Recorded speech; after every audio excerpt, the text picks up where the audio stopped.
Hello friends, welcome to my channel enjoy gardening. मैं नीति सक्सेना। आप देख ही रहे होंगे कि मैं अपनी बालकनी में बहुत सारे काम करने वाली हूँ आज। फ्रेंड्स, फरवरी और मार्च का जो महीना होता है वो प्लांट्स के लिए बहुत ही ज़्यादा अच्छा होता है। इसमें प्लांट की ग्रोथ बहुत ज़्यादा होती है क्योंकि इस समय प्लांट्स में हार्मोन लेवल जो है बहुत ज़्यादा बढ़ा हुआ होता है, क्योंकि सर्दियाँ अभी निकल के चुकी हैं और सर्दियों में ज़्यादातर प्लांट्स डोरमेंसी पीरियड में चले जाते हैं और बिल्कुल भी ग्रोथ नहीं होती और डल हो जाते हैं बहुत ज़्यादा। फरवरी मार्च आते ही उनके जागने का समय हो जाता है। तो हमारे लिए ये 2 महीने बेस्ट होते हैं। उसके बाद तेज़ गर्मी आएगी, फिर प्लांट की ग्रोथ ढंग से नहीं होती है। तो इस समय हमें चाहिए कि हम वो सारे काम निपटा लें फरवरी में, जो बहुत ज़्यादा ज़रूरी है। मैं आपको एक एक करके सारे काम बताती जाऊंगी कि आपको क्या क्या काम निपटाना है। जैसे कि आपने अभी देखा ही होगा, मैं बातें करते करते यहाँ पे मैंने गुड़ाई करी है और मेरे जेड प्लांट में खाद डाली है और ये स्नेक प्लांट है, इसमें भी मैं गुड़ाई कर रही हूँ। थोड़ी मिट्टी बाहर निकाल दीजिए क्योंकि हमें गमले में खाद देने के लिए जगह बनानी है, वरना गमला ऊपर तक भरता चला जाता है और पानी देने की जगह भी नहीं बचती है। सबसे पहला और मोस्ट इंपॉर्टेंट काम है कटिंग लगाना। 90% प्लांट जो है कटिंग से ग्रो हो जाते हैं। तो अगर आपको कटिंग लगानी नहीं भी आती, भाई आप सोच रहे होंगे हमें कटिंग लगानी नहीं आती, कैसे लगाएं, आप तो बस कटिंग लगा दीजिए, ग्रो हो जाएगी तो ठीक है, नहीं तो कोई दिक्कत नहीं, पर आपको कटिंग लगाना तो आ जाएगा क्योंकि इस समय आपको ये फायदा मिलेगा, प्लांट बहुत जल्दी बढ़ते हैं कटिंग से। जैसे कि आप देख रहे हैं मेरे हाथ में ये छोटा सा गमला है क्यूट सा, जिसमें मैंने स्नेक प्लांट निकाल के छोटा सा लगाया है और ये देखिए ज़ानाडू मैंने पानी में लगा रखा है। तो कोशिश कीजिए आपके घर में जितने भी प्लांट हो उनकी कटिंग लगा लीजिए। दूसरा इंपॉर्टेंट काम, जैसे ये मेरा स्नो वाइट एग्लोनिमा है, अगर उसके नीचे से पप्स निकल रहे हैं, बच्चे निकल रहे हैं, तो उन्हें आप अलग करके दूसरे गमले में लगा सकते हैं। या जैसे ये इंडोर प्लांट एग्लोनिमा की जितनी भी वैरायटी है इस समय बहुत अच्छे से ग्रो होते हैं, ये उन्हें सेपरेट करके आप अलग अलग गमलों में लगा सकते हैं। नीचे से पप्स आ जाते हैं या इनको कटिंग से भी लगा सकते हैं। इन्हें आप स्टेम डिवीजन मेथड से यानी मिट्टी में से निकालिए और प्लांट्स को अलग अलग कर लीजिए, या अंदर ही अपने आप ही प्रोपगेट होते रहते हैं। तो आपको क्या करना है, इनको अलग अलग कर लेना है। जैसे मेरा ये देखिए पिंक वाला एग्लोनिमा है, इसको मैंने अलग करके ऐसे ही पानी में लगाया था और इसका पूरा प्रोसीजर मैंने अपने चैनल पर अपलोड किया था और ये बहुत अच्छे से ग्रो हो रहा है लगभग 3 साल से। स्पाइडर प्लांट है, इसे भी स्टेम डिवीजन से या इसके पप्स हैं उनको निकाल के अलग करके लगा सकते हैं। जैसे ये फर्न्स की वैरायटी है, जो आपको लगता है बहुत घने घने हो गए हैं, उन्हें आप इस समय बेझिझक होकर के डिवाइड कर दीजिए, काफ़ी सारे आपके प्लांट मल्टीप्लाई हो जाएंगे। नेक्स्ट काम, जैसे कि कुछ इंडोर प्लांट ऐसे होते हैं जिन्हें हम सर्दियों में धूप देने के लिए डायरेक्ट सनलाइट में भी रख देते हैं, क्योंकि उस समय धूप बहुत हल्की होती है, गुनगुनी होती है, प्लांट अच्छे ग्रो होते हैं। लेकिन अब समय आ गया है कि इन प्लांट्स को आप थोड़ा सा इनडायरेक्ट सनलाइट या फिल्टर्ड सनलाइट में रखें, क्योंकि धीरे धीरे अब धूप तेज होती जाएगी और ये प्लांट धीरे धीरे झुलसना शुरू हो जाएंगे। तो ये समय सही है बिल्कुल आपके प्लांट्स को शिफ्ट करने का, उन्हें शॉक वगैरह कम लगेगा इस समय। नेक्स्ट काम आपको करना है, सूखे पत्ते वगैरह आपके प्लांट में हो, क्योंकि ये बसंत ऋतु है, इस समय प्लांट के पत्ते झड़ना शुरू हो जाते हैं। तो ये सूखे पत्ते हटा दीजिए और नीचे गमले में जो गिर जाते हैं पत्ते ढेर सारे, उन सबको हटाइए। क्लीनिंग बहुत जरूरी है गार्डन की, क्योंकि यही सूखे पत्ते जब गमले में इकट्ठे होते हैं तो फंगल इन्फेक्शन का कारण बनते हैं। तो देखिए, अब आपको लगता है कोई प्लांट डल है तो उसमें हल्दी पाउडर डाल दीजिए या फंजीसाइड पाउडर डाल दीजिए। मैं कोशिश करती हूँ हर थोड़े दिनों में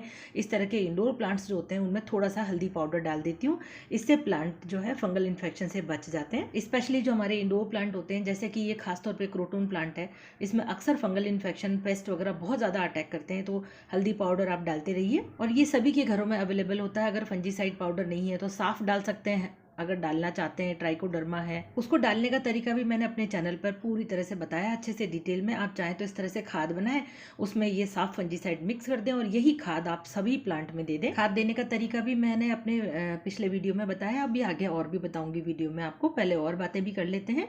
अब इसके बाद आपको क्या करना है, कुछ प्लांट ऐसे हैं जिनकी आपको ट्रिमिंग करनी है ताकि वो घने दिखाई दें, उनमें पत्ते नहीं बचे हैं, तो आप हार्ड प्रूनिंग इस समय कर सकते हैं। जैसे ये फाइकस वगैरह के पत्ते सर्दियों में झड़ जाते हैं, हार्ड प्रूनिंग से नई ब्रांचेस आएंगी, प्लांट आपका घना होगा। ये समय बेस्ट होता है रीपॉटिंग के लिए भी। अगर आप कोई प्लांट को रीपॉट करना चाहते हैं, काली मिट्टी में लगा हुआ है, तो इस तरह से पानी में डुबो के फिर कीजिए। या रूट बाउंड हो रखा है आपका कोई प्लांट, बहुत पुराना है, तो इस समय आप उसको नए गमले में शिफ्ट कर सकते हैं। देखिए, इस तरह से कई बार प्लांट हम 2-2, 3-3 साल तक रीपॉटिंग नहीं करते हैं तो रूट बाउंड हो जाता है। जब हम उसकी रीपॉटिंग करते हैं तो हम कोशिश करते हैं उसे दूसरे गमले में लगाएं, या जो पहले वाला गमला है उससे थोड़ा बड़ा गमला लेते हैं। पर इस तरह से तो आप कितने बड़े बड़े गमले लेते ही जाएंगे और कितने हम बड़े गमले रखेंगे अपनी बालकनी में, स्पेशली जब आपके पास स्पेस कम हो। देखिए ये मेरा फाइकस प्लांट है, तो इसको भी आप इस तरह से रीपॉटिंग कर सकते हैं। नीचे आप देख लीजिए जड़ें बाहर आ रही हैं, इसका मतलब ये रूट बाउंड हुआ है, तो आप इसकी जड़ों को काट सकते हैं। रूट्स की भी ट्रिमिंग करते रहनी चाहिए जब रूट बाउंड हो जाए प्लांट, तो इससे क्या होता है आपको बड़ा गमला लेने की ज़रूरत नहीं पड़ेगी, आप दोबारा से उसी गमले में ही फिर से इसको लगा सकते हैं। और जब आप रीपॉटिंग करें तब उसी समय इनकी डिवीजन भी कर दें, जैसे 1 से 3 प्लांट आप बना दीजिए, तो आपका प्लांट जो है रीपॉट भी हो जाएगा और इसके अलावा जो है डिवाइड भी हो जाएगा, मल्टीप्लाई भी हो जाएगा। नेक्स्ट काम आपको क्या करना है, जैसे ये जेड प्लांट है, अभी इस समय इसके ग्रो करने का सीजन आ गया है, तो इस समय आप इसकी ट्रिमिंग वगैरह कीजिए, इसमें खाद दीजिए। अब मैं आपको खाद देने का तरीका बताती हूँ। आपको गुड़ाई करनी है थोड़ी सी, क्योंकि हमें इसमें से मिट्टी बाहर निकालनी है, जगह बनानी है हमें। फरवरी से लेके और मिड मार्च तक खाद देने का बेस्ट सीजन होता है। हम साल में 2 बार पौधों को अच्छे से खाद देते हैं, एक तो सितंबर में और एक अभी फरवरी में। खाद के लिए आप या तो गोबर की खाद ले सकते हैं या वर्मी कंपोस्ट ले सकते हैं, जो पौधों के लिए बहुत ही अच्छी होती है, या फिर आप मिक्स बना सकते हैं खाद को, जैसे मैंने अपने पिछले वीडियो में बताया था। अपने गमले के हिसाब से खाद दीजिए, यानी एक एक गमले में कम से कम 2-2 मुट्ठी खाद तो लगी जाएगी। अगर बहुत ही छोटा गमला है तो 1 मुट्ठी दे दीजिए। देखिए मैंने ये जेड प्लांट की छोटी सी कटिंग इसी गमले में लगा दी है, तो जैसे गमलों में आपके बहुत सारी नीचे जगह बची हो तो कटिंग्स उन्हीं गमलों में लगा सकते हैं। जेड प्लांट की टोपियरी बनाने का भी ये बेस्ट सीजन है।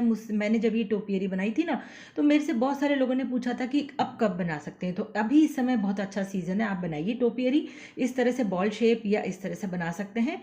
पूरा वीडियो मेरे चैनल पर है और डिस्क्रिप्शन बॉक्स में भी लिंक मिल जाएगा आपको। जेड प्लांट के बॉन्साई बनाना भी इस सीज़न में शुरू कर सकते हैं आप। जेड प्लांट की कटिंग लगाइए। इसके अलावा जैसे आपको किसी प्लांट की ग्राफ्टिंग करनी है, रोज़ की ग्राफ्टिंग करनी है, जैसे एडेनियम की ये मैंने करी है, इसके ऊपर मैंने वीडियो अपलोड नहीं किया है, अभी थोड़ा सा इंतज़ार करना पड़ेगा आपको। करूँगी मैं थोड़े अगले वीक में शायद कर दूँगी।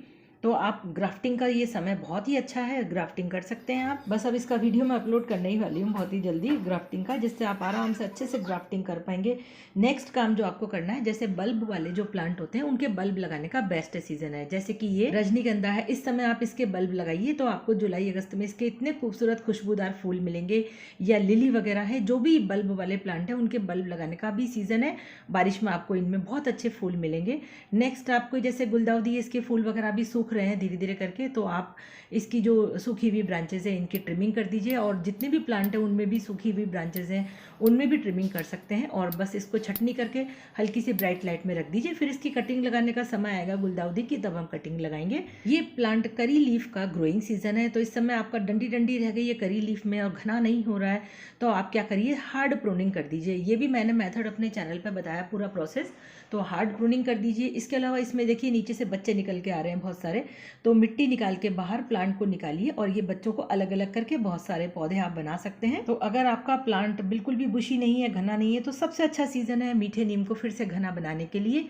देखिए ये कटिंग काटी है इस तरह से इसकी, और थोड़े ही दिनों में देखिए इस तरह से नए इसमें से जो फुटान आएगा बाहर, नई ब्रांचेज नई लीव्स दोबारा से आएंगी, नीचे से फूट करके आएगा और आपका प्लांट घना हो जाएगा, नई ब्रांचेज निकलेंगी। तो ज्यादातर लोगों को परेशानी यही होती है, मीठा नीम ऐसे लंबा हुए जाता है और नीचे से ब्रांचेज नहीं आती है। तो देखिए कितना अच्छे से ब्रांचेज निकल के आ रही है ना, इससे प्लांट आपका घना हो जाएगा और खूब सारे करी लीफ के पत्ते आएंगे। और अगर मीठे नीम में निम्बोली आ रही है तो सोने पे सुहागा, मीठे नीम के बच्चे भी अलग अलग कर लीजिए और निम्बोली से काफी सारे प्लांट बनाइए। देखिए इसमें कितनी सारी निम्बोली आ रही है। फरवरी मार्च में काफी सारी सब्जियां लगाई जा सकती हैं, जैसे टमाटर है, मिर्ची है, तो इनके बीज भी आप लगा सकते हैं, बैंगन है, तो ये इस समय आप बीज लगाएंगे तो आपको बहुत अच्छी सी जो है फ्रूटिंग मिलेगी।